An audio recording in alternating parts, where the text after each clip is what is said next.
Hi అండి అందరికీ.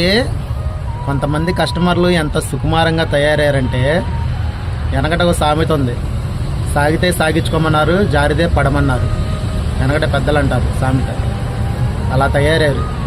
ఉదాహరణకి మనకు బుకింగ్ వస్తే అపార్ట్మెంట్ దింపడానికి వెళ్తాం కదా, కరెక్ట్గా అపార్ట్మెంట్ గేట్ ముందు దింపితే లోపల పానీయమంటారు. కొన్ని లోపల ఏమన్నా కిలోమీటర్ ఉండదంటే కరెక్ట్గా ఒక 20 అడుగులు ఉంటుంది.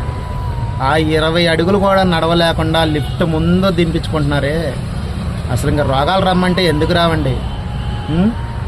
కనీసం 20 అడుగులు నడవలేకపోతే వీళ్ళకి బుక్ చేసుకుంటున్నారు కాదంట్లా.